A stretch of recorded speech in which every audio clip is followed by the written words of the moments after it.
3.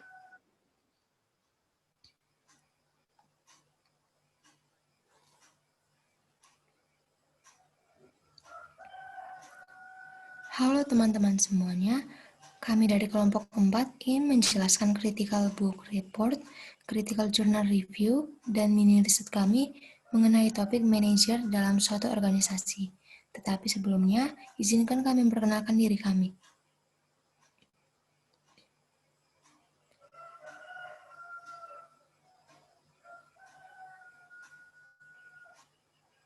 Kami dari kelompok 4, atas nama Elizabeth Angelika Nampun, yaitu saya sendiri, dan kedua rekan saya, Fernita Togatorop dan Syadira Akmariza. Kami dari kelas PSPB 2020D, mata kuliah kepemimpinan, dosen pengampu mata kuliah, Bapak Wasis Huyung Wisnu Brata, SPD MPD. Critical Book Report atau CBR. Teman-teman sekalian, di sini kami telah melampirkan gambar maupun foto dari cover buku kami. Teman-teman bisa melihatnya. Selanjutnya, identitas buku. Yang pertama adalah judul buku. Manajemen Perilaku Organisasi. Nama pengarang, Profesor Dr. J. Winardi, Sarjana Ekonomi. Penerbit, Prenada Media, tahun terbit 2004, dan jumlah halaman buku adalah 506 halaman. Teman-teman sekalian, berikut adalah daftar isi buku kami.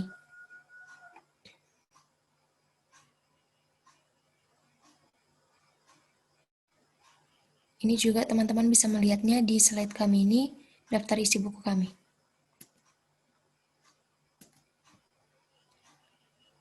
Selanjutnya, ringkasan isi buku.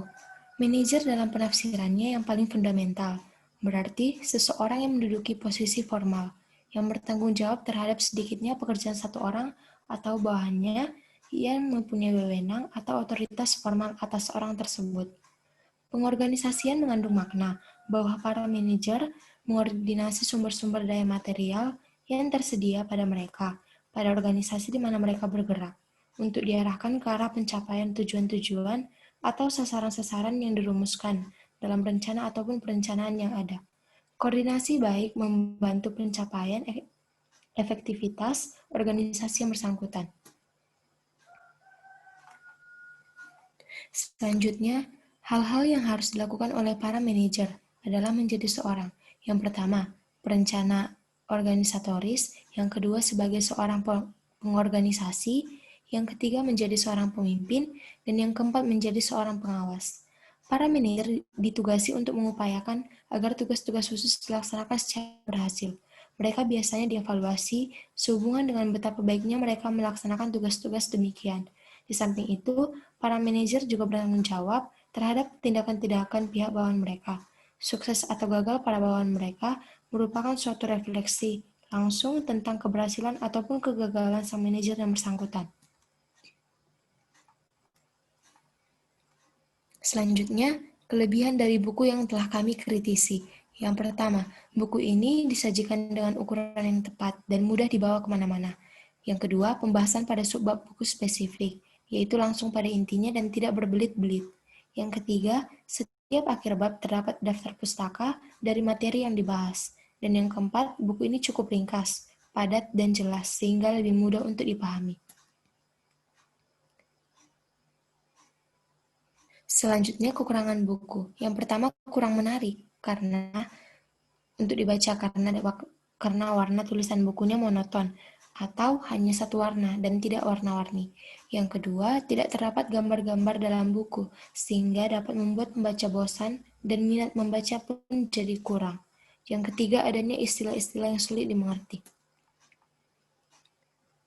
Teman-teman sekalian, Critical Journal Report atau CJR akan dijelaskan oleh rekan saya, Fernita.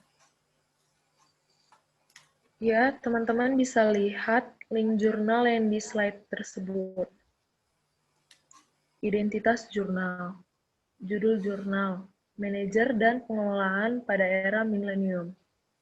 Penulis jurnal, Triyono dari Fakultas Ekonomi Universitas Muhammadiyah Semarang. Value Added.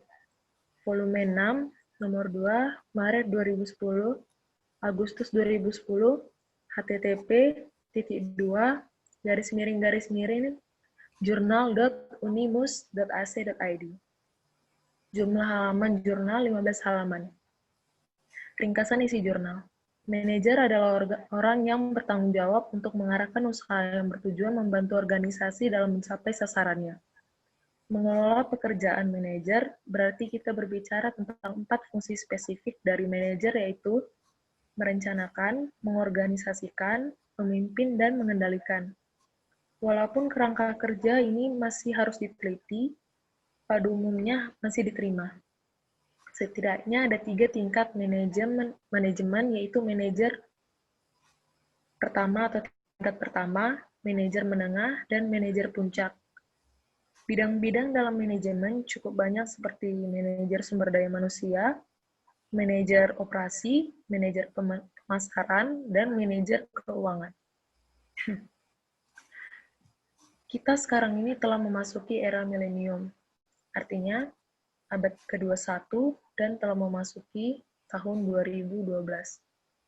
Begitu juga dengan manajer.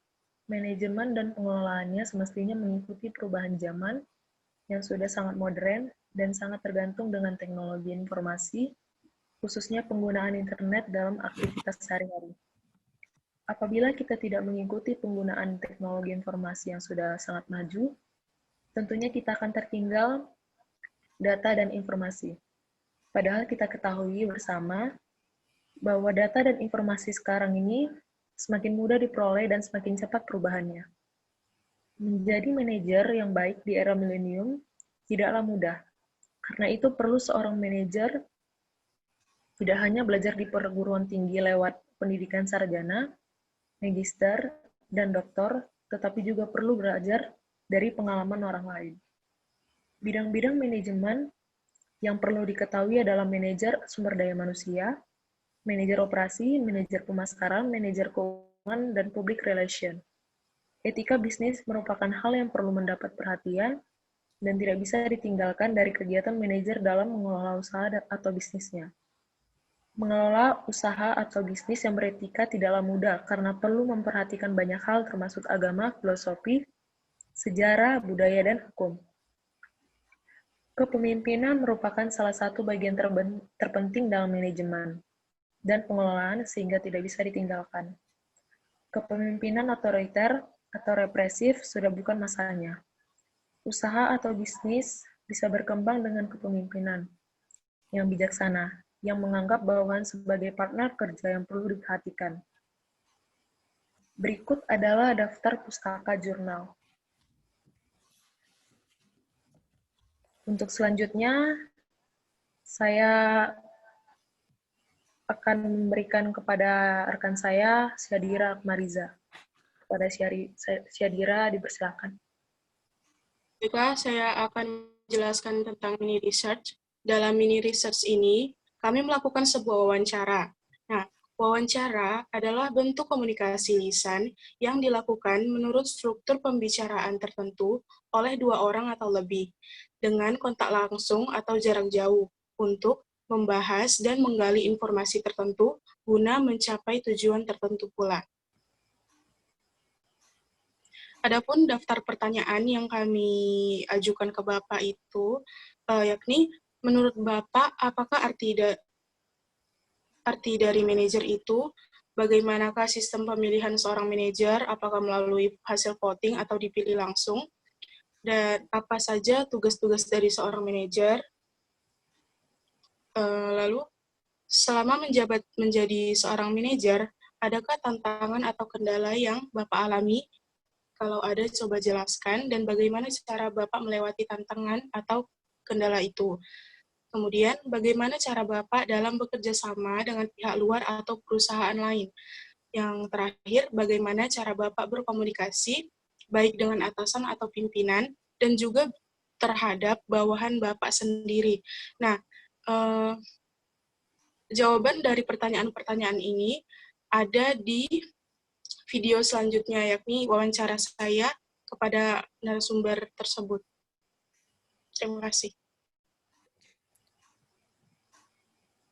Elizabeth.